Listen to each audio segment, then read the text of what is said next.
जालन्यात उद्धव ठाकरेंकडून अंधारात नुकसान बाधित पिकांची पाहणी, महाकाळा येथे शेतकऱ्यांशी ठाकरेंनी साधला संवाद. कोल्हापूरमध्ये स्वाभिमानीची 24वी ऊस परिषद होणार. 16 ऑक्टोबर 2025 ला विक्रमसिंह क्रीडांगणावर होणार. माजी खासदार राजू शेट्टी यांची घोषणा.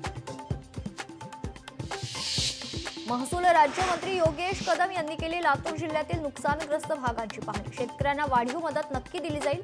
राज्यमंत्री योगेश कदम यांचे शेतकऱ्यांना आवाहन.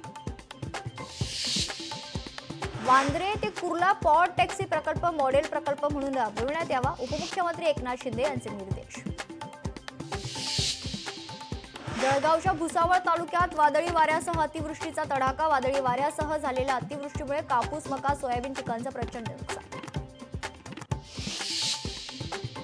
साताऱ्यातील मांडवे गावात 14 जणांना विषबाधा. भगर खाल्ल्यानंतर उलटी आणि चक्कर येणाऱ्यांमध्ये महिलांची संख्या जास्त. महिलांवर रुग्णालयात उपचार सुरू.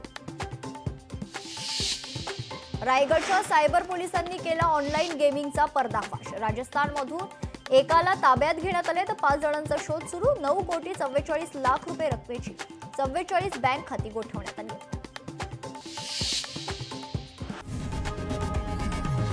लोकशाही मराठी ऐका, पहा, जागरूक रहा.